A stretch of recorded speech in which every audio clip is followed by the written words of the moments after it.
Class 10th history का ये 5वां अध्याय है, अर्थव्यवस्था और आजीविका उद्योगीकरण का युग। तो आइए इसके अभ्यास के प्रश्नों को हल करते हैं। तो सबसे पहले हम यहाँ पे अति लघु उत्तरीय प्रश्न को ही हल करेंगे, तो जिसकी कुल संख्या है 7। ठीक है, और इसके बाद जो अलग वीडियो आएगा उसमें हम लघु उत्तरीय प्रश्नों को देखेंगे। तो पहला प्रश्न देखिए, आदि उद्योगीकरण किसे कहते हैं, ये हमें बताना है। तो यहाँ पे देखिए इस तरीके से लिखना है, आदि उद्योगीकरण का युग। यूरोप और इंग्लैंड में कारखानों में उत्पादन होने के पूर्व की स्थिति को इतिहासकारों ने आदि उद्योगीकरण का नाम दिया। ठीक है, तो क्या लिखना है, यूरोप और इंग्लैंड में कारखानों में उत्पादन होने से जो पूर्व की स्थिति थी वही कहलाता है आदि उद्योगीकरण। तो इसके बाद देखेंगे अगला प्रश्न। इसके बाद देखिए दूसरा प्रश्न, वाष्प चलित रेल इंजन का आविष्कार किसने किया, उस व्यक्ति का नाम हमें बताना है। तो ये रहा, 1814 में जॉर्ज स्टीफेसन ने वाष्प चलित रेल इंजन का आविष्कार किया, और ये रहा जॉर्ज स्टीफेसन द्वारा निर्मित वाष्प चलित रेल इंजन। ठीक है, तो इसके बाद देखते हैं इसका तीसरा प्रश्न, चार्टर एक्ट का भारतीय व्यापार पर क्या प्रभाव पड़ा, वो हमें बताना है। तो उत्तर लिखने से पहले आइए इसके बारे में थोड़ा हम लोग देखते हैं। 18वीं शताब्दी तक भारतीय उद्योग, विशेषतः वस्त्र उद्योग क्या थे, विश्वविख्यात थे, यानी काफ़ी पॉपुलर था। अंग्रेजी सत्ता की स्थापना के बाद ईस्ट इंडिया कंपनी ने इसके उत्पादन और वितरण पर अपना नियंत्रण स्थापित कर लिया। कौन, ईस्ट इंडिया कंपनी। और इसके बाद 1813 में चार्टर्ड एक्ट पारित होने के बाद सरकार ने मुक्त व्यापार की नीति अपनाई।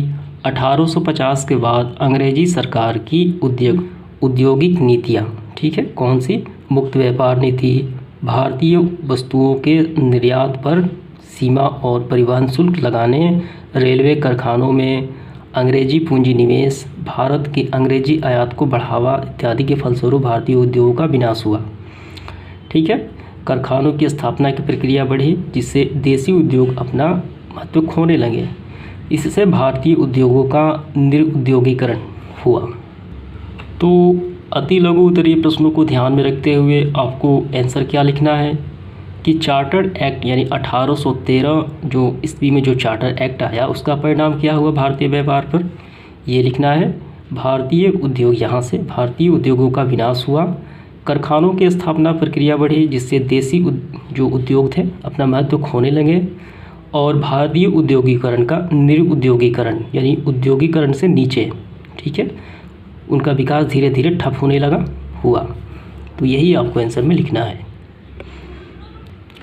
तो इसके बाद हम लोग देखते हैं इसका चौथा प्रश्न, ईस्ट इंडिया कंपनी के गुमास्तों का क्या काम था।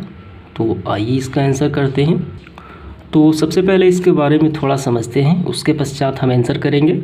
गुमास्तों की नियुक्ति, कपड़ा व्यापार पर एकाधिकार स्थापित करने के लिए बिचौलियों को समाप्त करना एवं बुनकरों पर सीधा नियंत्रण करना आवश्यक था। इसके लिए कंपनी ने अपने नियमित कर्मचारी नियुक्त किए, जिसे गुमास्त कहा जाता है। ये गुमास्त एक प्रकार के कर्मचारी थे। और इसके बाद देखिए इनका काम क्या है, तो इनका काम यहाँ से लिखना है, इनका काम बुनकरों पर नियंत्रण करना, जो कपड़े यानी धागे की बुनाई करते हैं उनसे कपड़ा इकट्ठा करना तथा बुने गए वस्त्रों की गुणवत्ता की जांच करना था। यही उनका काम होता था गुमास्तों का। ठीक है, तो यही लिखना है आपको। तो आगे बढ़ते हुए हम देखते हैं इसका पांचवा प्रश्न, कलकत्ता में पहली देसी जूट मिल किसने स्थापित किया, उस व्यक्ति का नाम हमें बताना है। तो यहाँ पे देखिए, मारवाड़ी व्यवसायी सेठ हुकुमचंद ने भी चीनी व्यापार से धन कमाया।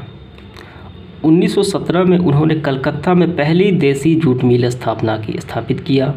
कौन, उस व्यक्ति का नाम है सेठ हुकुमचंद। ठीक है, तो आपको यही लिखना है, मारवाड़ी व्यवसायी सेठ हुकुमचंद ने कलकत्ता में पहली देसी जूट मिल स्थापना की, और कब, 1917 में। इसके बाद देखिए प्रश्न क्रमांक 6, वर्तमान समय में भारत में कितने स्टील प्लांट है, यानी जो प्लांट जो स्टील का निर्माण करते हैं, ठीक है, वो हमें बताना है। तो ये रहा, यहाँ पे भारत में कुल जो स्टील प्लांट है उनके नाम यहाँ पे बताया गया है। तो आपको थोड़े से सेल्फ स्टडी भी कर लेना है, ठीक है, ताकि आपको अच्छे से समझ में आ जाए। तो आपको आंसर लिखना है भारत में कुल कितने हैं, यहाँ देखिए 1 2 कुल मिलाकर यहाँ पर देखिए 10। भारत में कुल 10 स्टील प्लांट हैं, ठीक है। बस यही आपको लिखना है, सबका नाम नहीं लिखना है, क्योंकि सिर्फ हमें इसका संख्या ही पूछा गया है प्रश्न में। तो इसके बाद हम देखते हैं इस सेशन का आखिरी सवाल, प्रश्न क्रमांक 7। Tata hydro electric power station की स्थापना किसने और कब की? उन व्यक्ति का नाम बताना है और कब की गई उस ईस्वी भी हमें बताना है। तो Tata hydro electric power station की स्थापना जो किया था JN टाटा, इनका पूरा नाम ये रहा, जमशेदजी नुसरवान जी टाटा, यानी इन्हें कहा जाता है JN टाटा। इन्होंने यहाँ पे देखिए Tata hydro electric power station की स्थापना 1910 में की गई। किनके द्वारा? तो मैंने अभी आपको बताया, JN टाटा के द्वारा। तो समाप्त होता है आज का सेशन। इसके बाद हम अगले वीडियो में देखेंगे इसके लघु उत्तरीय प्रश्नों को। तो मिलते हैं इसके अगले वीडियो में। धन्यवाद।